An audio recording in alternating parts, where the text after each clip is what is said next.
Bom dia, boa tarde ou boa noite. Este é mais um vídeo revisto e atualizado. Dessa vez nós vamos tratar novamente a respeito da intervenção de terceiros, aspectos introdutórios. Eu espero que vocês gostem.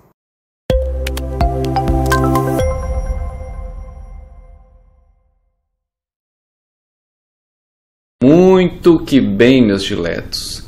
Vamos tratar novamente aqui do tema intervenção de terceiros. Este vídeo revisado e atualizado. E aqui em homenagem especialmente à minha turma de Processo Civil 1 do Centro Universitário FAMETRO. Tá? Que está vendo exatamente o tema intervenção de terceiros comigo na faculdade. Então vamos lá. Neste vídeo nós vamos tratar de questões introdutórias ao tema. Tá? Já tenho vídeos postados sobre cada uma das modalidades de intervenção de terceiros, mas pretendo também refazê-los e atualizá-los. Ok? Vamos lá. Bem, vejamos o que diz Fred Didier Júnior nesta obra. Curso de Direito Processual Civil, é o volume 1, de acordo com o novo código. Isso na página 476. Olha o que diz o Didier. São duas as premissas fundamentais da teoria da intervenção de terceiro. A. Terceiros são todos os sujeitos estranhos a dado processo, que se tornam partes a partir do momento em que intervenham. Nós vamos ver que nem todo mundo concorda com isso, tá? B. O acréscimo de sujeitos ao processo, em qualquer hipótese de intervenção, não importa a criação de novo processo. A presença de um sujeito a mais torna o processo mais complexo, mas ele é sempre o mesmo. Então o processo é sempre o mesmo. Então vejam, toda vez que você falar na possibilidade de haver intervenção de terceiros, você tem que pensar na seguinte hipótese. A sentença, normalmente, se diz que ela é lei, entre aspas, né? É lei entre as partes. Só que o que acontece? Muitas vezes, uma decisão pode, de forma direta ou indireta, atingir terceira pessoa, estranha à lide. A doutrina usa muito, dentre os exemplos mais utilizados, um exemplo que é corriqueiro, é sempre lembrado, é o exemplo em que pode haver um processo em que é parte o locador e isso pode atingir o sublocador, no caso de haver, evidentemente, uma sublocação. Então, nesse caso, é possível que a decisão, direta ou indiretamente, afete o terceiro. Então, sempre que você perceber essa possibilidade de a decisão atingir direto ou indiretamente um terceiro, vai haver a possibilidade de haver intervenção de terceiros.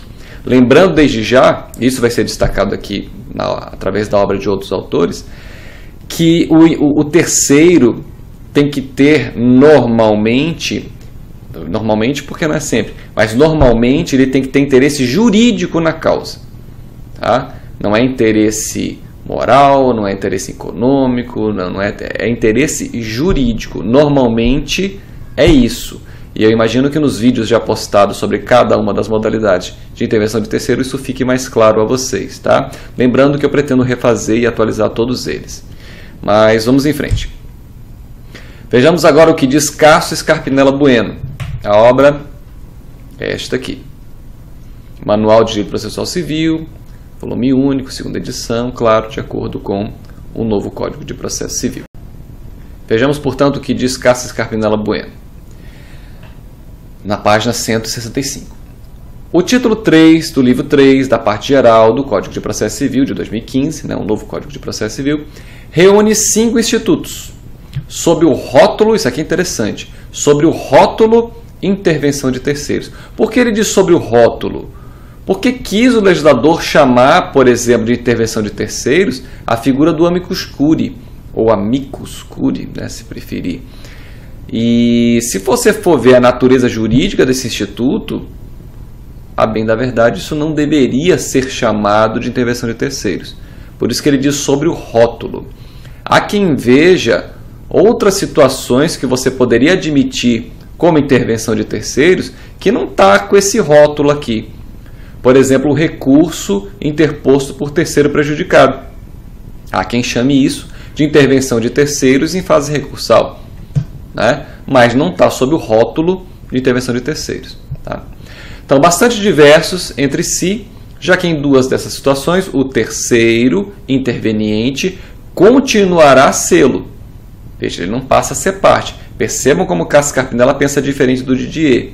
Porque o Didier chega ao ponto de afirmar, vamos voltar para vocês verem, lembrarem disso direitinho, vou ver se eu consigo ampliar, né? Ele chega a dizer o seguinte, ó, terceiros são todos os sujeitos estranhos a dado processo que se tornam partes, ou seja, vão se tornar partes a partir do momento que intervenham. Você não pode imaginar que isso vai acontecer sempre, tá?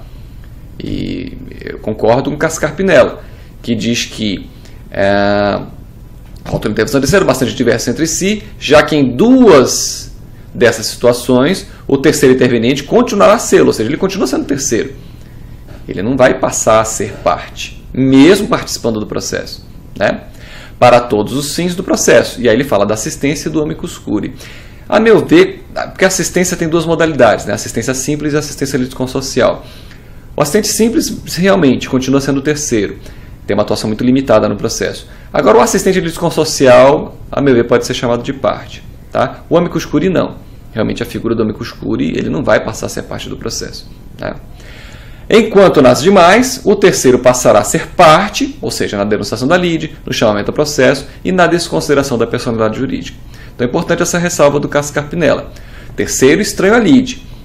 A intervenção de terceiro pode ser provocada ou pode ser espontânea. O terceiro pode comparecer espontaneamente, querer participar do processo, como acontece na assistência, ou ele pode ser chamado, como acontece, por exemplo, na denunciação da lide, né? E aí, vejam, com todas as vênias, a meu ver, é simplificar muito você dizer que, a partir do momento que ele integra a relação processual, ele passa a ser parte. Não, em algumas situações isso não acontece.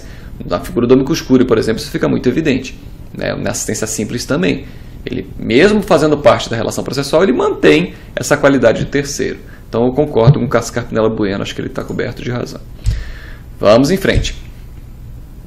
Vejamos aqui o que diz Renan Faria, imagino que seja Kruer, me corrijam a pronúncia, né? Mais conhecido como Renan Tamay. Aliás, tem bons vídeos postados na internet também, aqui no YouTube. Vamos ver então a capa do livro. Essa é do Cassius Carpinella. Essa é do Renan Tamay. Manual de Direito Processual Civil, Teoria Geral do Processo, Processo de Conhecimento, etc. Editora Saraiva, claro, de acordo com o novo Código de Processo Civil. Então, o que diz Renan Tamay na página 174? Portanto, dar-se-á a intervenção de terceiros quando alguém ingressa como parte ou coadjuvante da parte. Perfeito, porque o assistente simples é coadjuvante da parte, né? Em processo pendente, entre outras partes, né? Porque ele não fazia parte da relação processual, por isso que chamam ele de terceiro, né? De fato, a intervenção de... Aqui, erro meu, com certeza eu digitei errado, me perdoem, tá? Intervenção de um terceiro no processo implica sempre alteração e quase sempre ampliação dos seus limites subjetivos. Por isso que se fala em cumulação subjetiva, né? Na possibilidade de haver acumulação de partes. Então, se você entender que o terceiro entrou como parte, né? Esse aspecto subjetivo de pessoas. Quando se fala de acumulação objetiva, aí já é acumulação de ações, né? Então, já quando o objeto, algumas hipóteses de intervenção podem modificá-lo. Quando o terceiro deduz pedidos próprios, ou quando uma das partes deduz pretensão em face dele, como acontece na denunciação da lide, por exemplo, né? Vamos em frente. Vejamos o que diz Luiz Guilherme Marinoni, Sérgio Cruz Aniarte e Daniel Mitidiero, nas páginas 92 e 93, a obra, vou fechar essas que eu já mostrei, a obra é esta aqui, Novo Curso de Processo Civil, de acordo com o novo Código de Processo Civil, tá? Então, eles dizem o seguinte: a fim de viabilizar a participação dos terceiros, naqueles estranhos inicialmente à relação processual, olha aqui que importante, ó, juridicamente interessados no processo. Esse é um ponto importante. Isso vai acontecer na grande maioria das vezes, tá? Tem que haver interesse jurídico, senão ele não vai ingressar na relação processual. Isso na maioria das vezes. Já viram que tem exceções, né? Nosso Código de Processo Civil arrola como espécies de intervenção de terceiros as seguintes figuras. Então são elas. Essas que tem, como diz o Cassius Carpinella, o rótulo de intervenção de terceiros, né? Assistência, que pode ser simples, artigo 112, ou litisconsocial, artigo 124. Claro que todos os artigos aqui são do Código de Processo Civil, tá? O amicus curiae, ou amicus curiae, se preferir, artigo 138. Denunciação da lide, artigo 125. Chamamento ao processo, artigo 130. E a participação do terceiro, que pode ser atingido pelo incidente da desconsideração da personalidade jurídica, artigo 133. É muito importante depois vocês lerem com calma esses dispositivos, porque vocês vão notar que muitos questionamentos, exame de ordem, concurso público, eles tentam verificar se você sabe a diferença entre um e outro. Então, por exemplo, você lendo os dispositivos que tratam da denunciação da lide, você não vai confundir com o chamamento ao processo. Então, se falar, por exemplo, de responsabilidade solidária, você já vai saber que é chamamento ao processo. Fala de fiador, você já sabe que é chamamento ao processo. Se falar, por exemplo, de fiador, ou melhor, me perdoe, fiador de chamamento ao processo. Se falar de situação de seguro, por exemplo, né, de direito de regresso, aí você já vai lembrar da denunciação da lide. Mas eu imagino que isso fique mais claro nos vídeos específicos que eu postei já sobre cada uma dessas modalidades, como eu já disse, os quais eu pretendo atualizar, né, e revisar. Vamos em frente. Aqui, uma colocação assim muito precisa, excelente mesmo, que eu fiz questão de acrescentar, né, para atualizar aqui este vídeo. É retirado dessa obra aqui, ó. Excelente essa obra. Eu já tinha a obra do Eupídio Donizete, mas de acordo com o Código Revogado.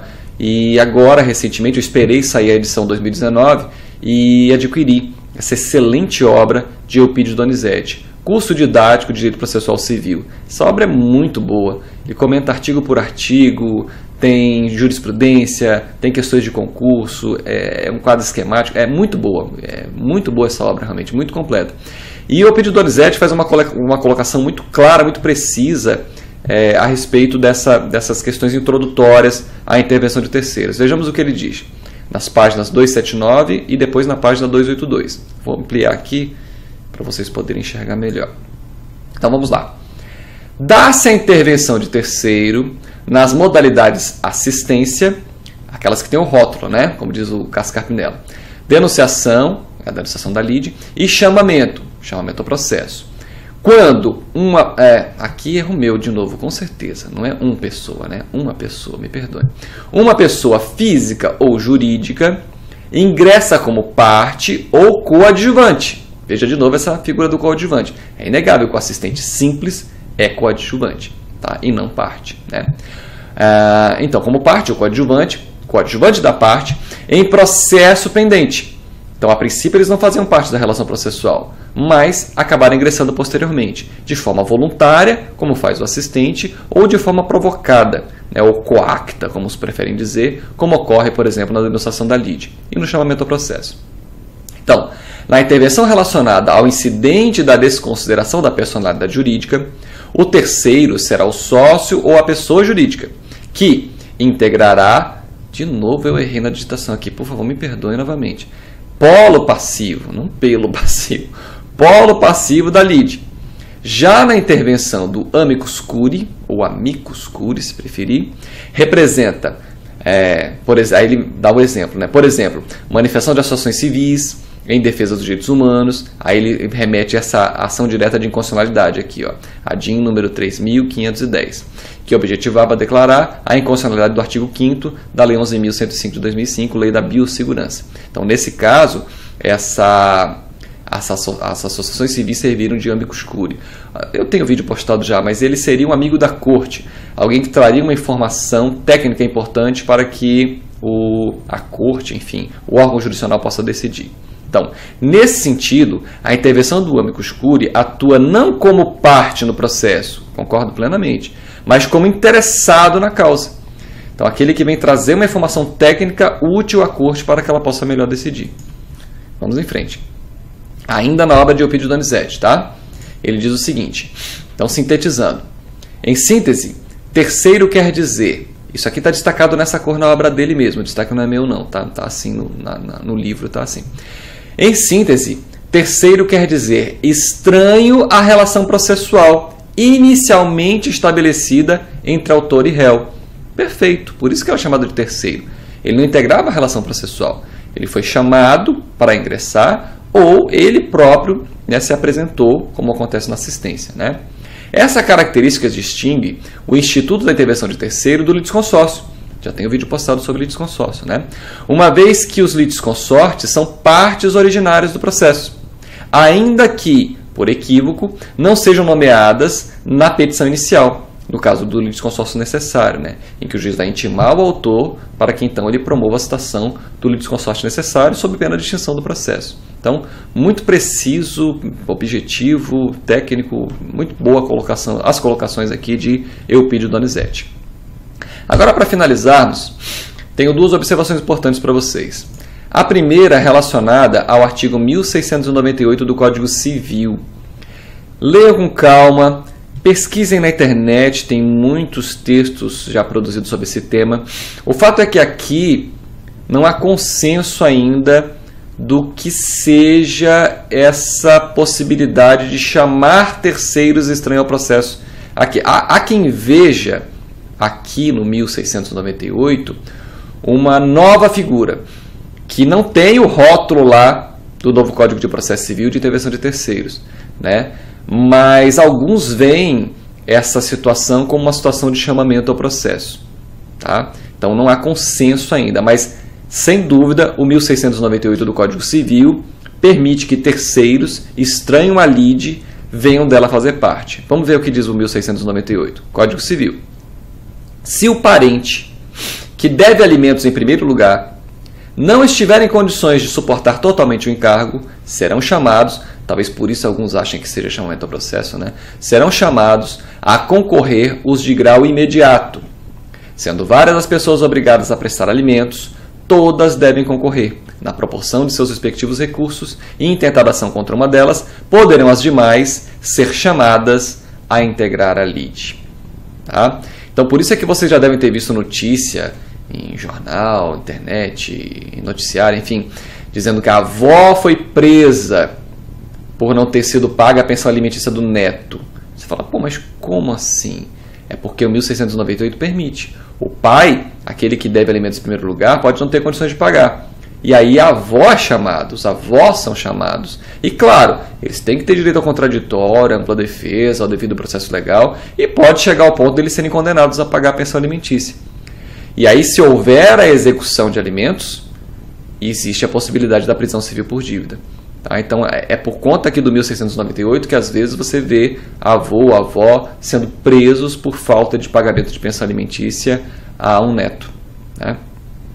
Vejamos agora o que Marinoni chama de intervenção anômala. Tá? Uma situação inusitada, muito distinta do que se vê normalmente com relação à intervenção de terceiros. É uma previsão na Lei 9.469 de 1997. Uma regalia fazenda pública, né, para variar. Então diz o artigo 5º desta lei: a União poderá intervir nas causas em que figurem como autoras ou rés autarquias, fundações públicas, sociedades de economia mista e empresas públicas federais. Agora veja o que eu destaquei em vermelho aqui para vocês. No texto original não está assim não. Parágrafo único. As pessoas jurídicas de direito público poderão, nas causas cuja decisão possa ter reflexos, ainda que indiretos, e agora olha só, de natureza econômica. Ué, mas não precisa ter interesse jurídico? A União não. Por força da Lei 9.469. Por isso Marinoni diz intervenção anômala. Porque basta que haja interesse econômico, já está justificada a participação da União nessa demanda. Tá? Ele vai poder intervir independentemente da demonstração de interesse jurídico. Olha só. Independentemente da demonstração de interesse jurídico. Para esclarecer questões de fato e de direito, podendo juntar documentos e memoriais reputados úteis ao exame da matéria e, se for o caso, recorrer, hipótese em que, para fins de deslocamento da competência, serão consideradas as partes. Então, uma regalia que tem a União e, claro, aqui o que justifica a supremacia do interesse público. Né? Vejam, minha gente, eu lembro sempre, isso aqui é uma apertadíssima síntese a respeito desse tema, tem muito mais a falar sobre a intervenção de terceiros. Tenho vídeos postados já sobre cada uma daquelas modalidades que recebem o rótulo, né, de intervenção de terceiros. Pretendo refazer e atualizar todos eles. De qualquer modo, eu espero que vocês tenham gostado. Por hoje é só e até a próxima.